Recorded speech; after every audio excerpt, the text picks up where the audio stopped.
Olá, pessoal, tudo bem? Eu sou o professor Edson Soares e vamos começar agora a nossa aula de número 6 de Matemática 3.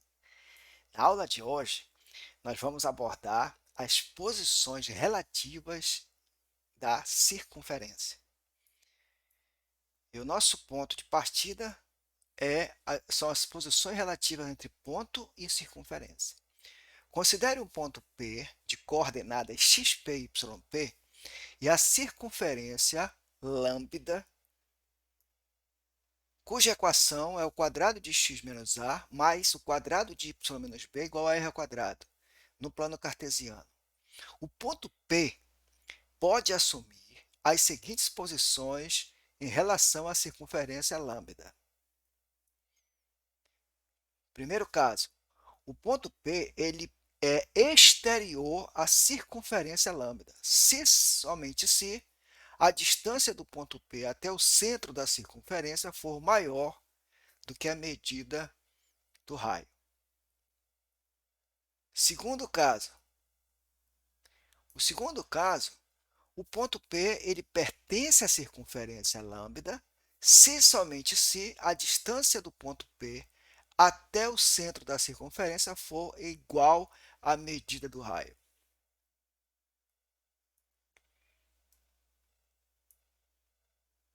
E o terceiro caso é quando o ponto P ele é interior à circunferência lambda. Isso vai acontecer, se somente se a distância do ponto P até o centro da circunferência for menor do que a medida do raio. Bom, agora nós vamos ver as posições relativas entre reta e circunferência. E o primeiro caso é quando a reta ela é exterior à circunferência. Considere a reta R de equação ax mais by mais c igual a zero e a circunferência lambda de equação quadrado de x menos a mais o quadrado de y menos b igual a r ao quadrado no plano cartesiano. A reta R ela é exterior à circunferência lambda se e somente se a distância da reta R até o centro da circunferência for maior do que a medida do raio. Isto é, o valor absoluto do quociente de Azão, Azinho, mais Bzão, Bzinho, mais Czão, sobre a raiz quadrada de Azão ao quadrado mais Bzão ao quadrado for maior do que a medida do raio. Segundo caso. O segundo caso é quando a reta ela é tangente à circunferência lambda. Isso vai acontecer se somente se a distância da reta ao centro da circunferência for exatamente igual à medida do raio. Isto é, a fórmula da distância igual a r. Terceiro caso, reta secante à circunferência. Qual é a condição necessária e suficiente para que a reta seja secante à circunferência? A condição é que a distância da reta ao centro da circunferência seja menor do que a medida do raio. Na fórmula da distância, a distância vai ser menor do que r. E agora vamos para o nosso primeiro exercício de fixação. Questão 51 do PSC da UFAM de 2020. Seja C uma circunferência centrada na origem do plano cartesiano e de raio alfa. Considere RS retas tangentes a C, a circunferência C, nos pontos menos meio, meio e meio e meio, nesses dois pontos, respectivamente. Então, é correto afirmar que, e aqui nós temos algumas afirmações, as retas RS são perpendiculares e o ponto de interseção das retas é o ponto 0,1. As retas RS são paralelas e alfa é igual a raiz quadrada de 2 sobre 2. As equações de RS são respectivamente iguais a y igual a menos 3x mais 2 e y igual a 3x mais 2. Letra D.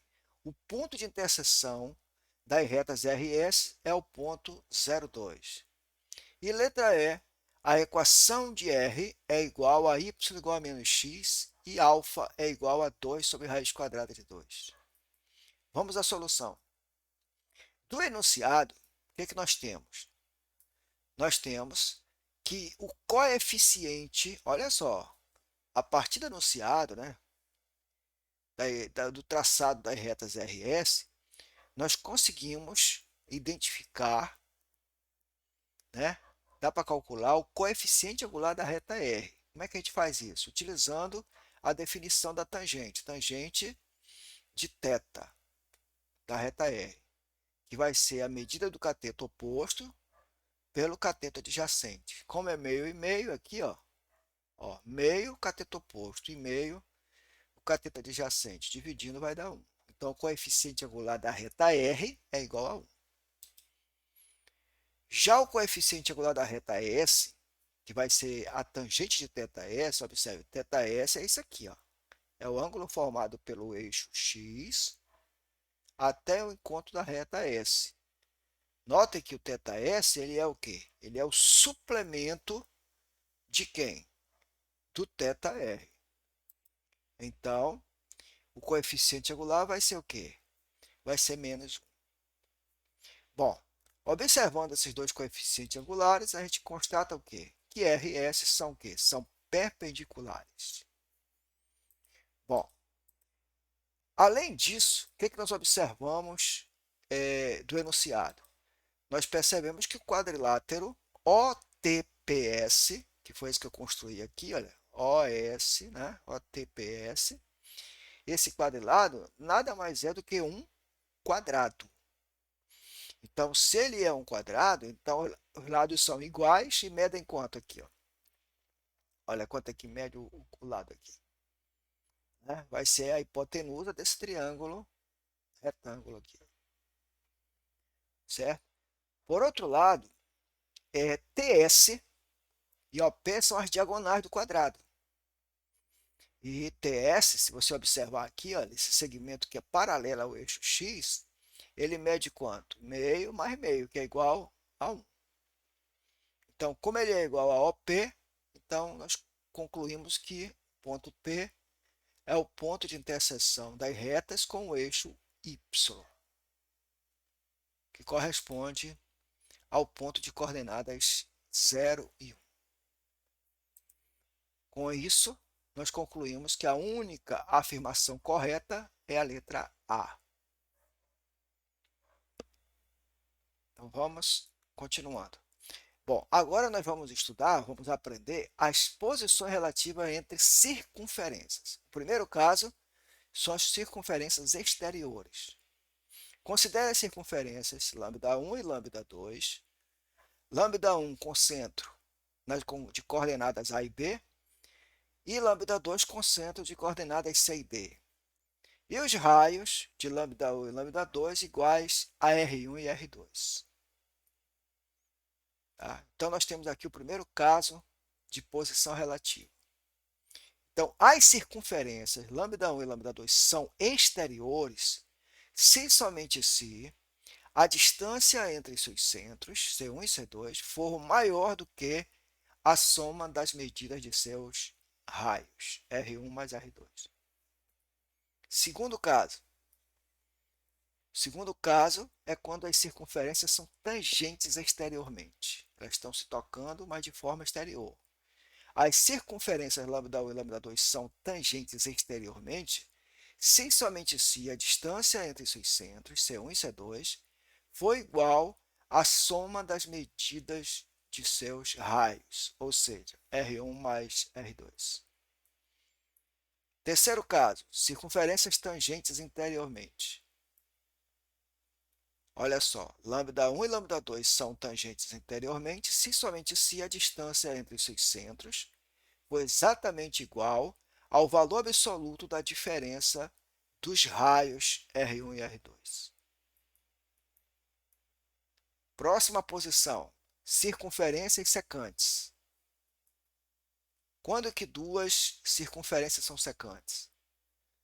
duas circunferências lambda1 e lambda2 são secantes se somente se a distância entre os seus centros, C1 e C2, for maior do que o valor absoluto da diferença das medidas dos raios e menor do que a soma das medidas de seus raios. Então, fica um valor intermediário. Próxima posição. Próxima posição é quando as circunferências lambda1 e lambda2 são interiores, ou seja, uma está dentro da outra. Isso acontece quando a distância entre os seus centros for menor do que o valor absoluto da diferença das medidas de seus raios. Tá? Essa é a condição. E agora nós temos o último caso, que é quando as circunferências são concêntricas. As circunferências lambda1 e lambda2 são concêntricas se somente se a distância entre os seus centros for igual a zero. Em outras palavras, é quando C1 coincide com C2. E agora vamos para o segundo e último exercício de fixação. É uma questão que vem lá do CIS da UEA, 2019, questão 39. Em um plano cartesiano, uma reta intersecta o eixo X e a circunferência de centro de coordenadas 5, 3 no ponto P, conforme a figura. Sendo a equação dessa reta 7x menos 3y menos 14 igual a zero, a equação da circunferência é. E aí nós temos as 5 alternativas. Aqui estão. Tá? Vamos à solução. O ponto P, de acordo com o enunciado, né, pela figura, ele pertence ao eixo OX, ele pertence à reta que foi dada e também pertence à circunferência de centro de coordenadas 5 e 3. Bom, se o ponto P pertence ao eixo OX, o que nós concluímos? Que a sua ordenada é zero. Então, o ponto tem coordenadas xp e zero. Se nós substituirmos esse ponto na equação da reta, porque ele pertence à reta, então ele satisfaz a equação da reta. Substituindo x por xp e y por zero, nós vamos encontrar o xp, que é a abscissa do ponto P, que vai dar exatamente igual a 2. Daí nós concluímos que o ponto P tem coordenadas 2 e 0. Então, o ponto 2 de coordenada 2 e 0 pertence ao eixo, pertence à reta e pertence à circunferência. Como ele pertence à circunferência, nós podemos substituir na equação da circunferência. E sabendo que as coordenadas do centro são 5 e 3, o que a gente vai fazer? Vamos substituir. Olha, o x por 2, o y por 0, a abscissa do centro por 5 e a ordenada por 3. E aí a equação vai ficar assim. O quadrado de 2 menos 5 mais o quadrado de 0 menos 3, igual a r ao quadrado. Resolvendo essa equação, nós vamos encontrar r ao quadrado igual a 18. Então, com as coordenadas do centro e o quadrado do raio, nós temos a equação reduzida da circunferência. Então, a equação da circunferência vai ficar o quadrado de x menos 5 mais o quadrado de y menos 3 igual a 18. Consequentemente, alternativa B. Espero que vocês tenham acompanhado. Assistam quantas vezes vocês acharem necessário, tá? Para tirar suas dúvidas. E qualquer coisa, entre em contato conosco pelos comentários ou pelo e-mail. Eu sou o professor Edson Soares e até a nossa próxima aula. E ao quadrado Plus, o seu canal para aprender matemática. Bons estudos!